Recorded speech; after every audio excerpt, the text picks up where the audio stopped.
2024, I worked at a job I felt resonated mostly with my personality. Unfortunately, I had the audacity to come to work with period cramps and not a grating, picture perfect smile. This group of university students that had come in 5 minutes before we closed. As I was serving them uncomfortable period cramps, they start taking out their phones to take pictures of and record me. After they left, my job at the time had a group chat with all the managers. I texted that group chat expecting to be taken seriously because God knows my safety is at risk. And none of the managers responded. In fact, only one of my old coworkers responded, and they were like, "Oh my God, are you okay?" I said, "Yeah, I'm okay. I'm irritated, but you know, not even 10 minutes later, the managers changed the subject. Overstimulated. And I mean, it had nothing to do with my experience. In order for my experience to even be taken seriously, I one had to email the university's help address, and I had to take this to TikTok. TikTok. That video surpassed over 26,000 views. I had taken it down because this was the only type of reform I could add in order for my safety and humanity. And number two, this was a normalcy between customer service based jobs and its workers, especially when towards that university or going within that university, they dehumanize customer service based workers. After that entire thing, I indeed hopped on Indeed and I indeed found me another job. Throughout finding other jobs or applying for other jobs, I literally had to go through this emotional roller coaster or this thought process of, am I going to have to deal with being dehumanized to make some sort of hourly wage? Am I going to endure blatant dehumanization and disrespect in order to get a paycheck? And I had to sit with myself for a little bit and say, no, I don't deserve to be dehumanized. I don't deserve to be disrespected. For customer service based jobs and its workers to believe that this is a normal, common thing that they should go through because that's what they signed up for. No. My name is Kalena, and I will be talking about customers versus customer service workers. If they're not at the front of your store. I promise you down. No, I understand. Sorry for that serious intro. Had to add some sort of professionalism and channel in my inner Kamala Harris. Big Sister General. If you are new to this channel, welcome. If you're not new to this channel, what is up? I know I have some familiar faces. I'm just adding a type of insight to what it's like being a customer service based worker if you haven't worked in those customer service based jobs or what it's like right now. To work in customer service driven jobs, you have to have the voice of an angel and the patience of a goddess. Customer satisfaction is an essential component to maintaining a positive overview of the company you are working within or for, and it establishes trust between returning customers and new customers. This is a fixation between managers and new hires.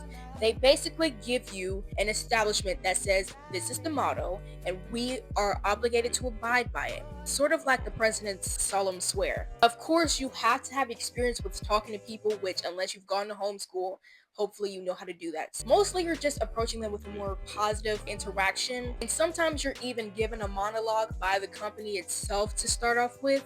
After you approach them with respect, you're innately expecting them to do the same. But what happens when they don't return that? Matter of fact, what happens when they approach you initially with disrespect? So far, I have had 6 jobs. One didn't even last 8 months, but I digress. Keeping your composure is very important. It teaches you how to look adversity in the face and laugh at it. Big Birkin bag, hold 5, 6 figures. You make sure you keep it too, or we'll be firing you. You will be expunged. Anyways, I'm joking a little bit. I believe keeping your composure is quite literally a component or a derivative from the phrase "the customer is always right," which derived from Harry Gordon Selfridge, a primary figurehead of early retail management who perfectly maintained his wealth and the status as a retail magnate. The customer is always right was established in the early 1900s. Voting rights was barely even accessible. Let's rewind. Women couldn't even own their own debit/credit card accounts until the 70s. So I just want to dial it back that this was quite literally just a tactic in order to make sure that customers came in to keep railing into these companies of underpaid workers while these corporations and monopolies keep prospering. While you are initially expected to take heed in a customer's wants, desires, and necessities, you really have to scrutinize a customer's genuine intentions, and you have to scrutinize their body language and what they're really asking for, because as of today's age, scam tactics and manipulation tactics have gone awry. People are becoming more advanced. People are researching. That's one basis as to why there is such a protocol at my job, because so much merchandise has been stolen. Merchandise has been having excessive markdowns for prices because the customer's just not happy that they're paying $300 for something that is worth actually $700. But because it's not within what they want to pay, they have to make a scene, of course. But when you actually lose your composure as a worker, a lot of people, mostly people that enforce a customer service worker to lose their composure, they look down upon it, because how dare you? You're supposed to maintain some sort of professionalism. What people don't realize is that when you're expecting a customer service worker to respect you, they already have that motive. They already have that motivation. Matter of fact, whenever you're onboarding, every customer service based job says we need to respect the customers and we need to take pride in what they expect of us. Just as people always say, you never know what the customer is going through at home and what they're going through. You don't know what the customer service worker is going through. God forbid they have a manager with a terrible superiority complex that yells at the worker because they're quite literally just trying to do their jobs, and the customer has made up some story about the worker, and now the worker is on the cusp of being removed from the job. When I see videos of workers losing their composures, it's so satisfying to me. They need to cut that check. You have to be patient, you have to be kind, you have to be considerate, you have to be compassionate.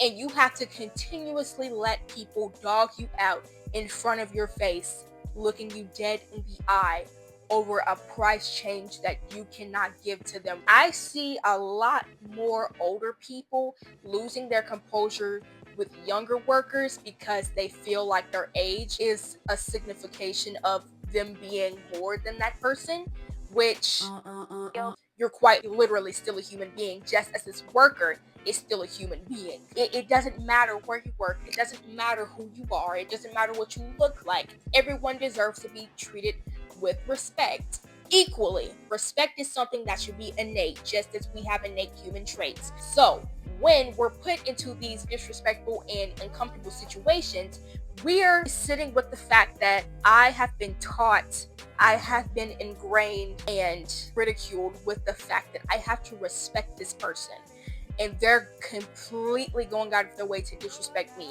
Meanwhile, I'm getting yelled at home. Meanwhile, my home life is terrible. Meanwhile, I didn't have a right to work. Meanwhile, I lost a family member. Meanwhile, I'm getting yelled at by the manager. It's so many components, prime components, as to what makes a service worker lose their composure. So I always empathize with the worker, because people become so entitled with wanting exactly what they want when they can't even just realize and sit with the fact that we're just doing our jobs. People don't even realize that they're telling on themselves. You came here specifically, whole premise in coming here was to give somebody a hard time. A lot of people use confrontation because a lot of people aren't confrontational, but a lot of people use people's lack of confrontation as another manipulation tactic, and I've seen it so many times. Or I've had to intervene, or other people would have to intervene to let it be known that we know what you're doing. It's a psychological process, and a lot of managers within retail have studied psychology, because psychology, or learning psychology, is a very useful tactic. Knowing how people work, knowing what to consider when it comes to customers. Psychology is the science of how the mind works, how this person's mind is going to work, even their body language. Once again, workers don't necessarily always have that education. So it gets to calling the manager, losing composure, not knowing what to do, your back is against the wall, gets to where we're always seeing workers either losing their composure or customers losing their composure and at the worker. Which, if you're working in a customer service based job right now, my best advice to you would be, when you see a situation escalating into something not necessarily in your favor or the favor of the company, call the manager or walk away. It's really not worth it, because 9 times out of 10, when you lose your composure, you lose your job. That doesn't mean you have to deal or endure blatant disrespect. Walking away and knowing when this is quite literally in God's hands. That's my spiel on customers versus customer service workers and what it's like working as a customer service worker. If you like this video, like, comment, subscribe. But yeah, thank you. Bye, guys.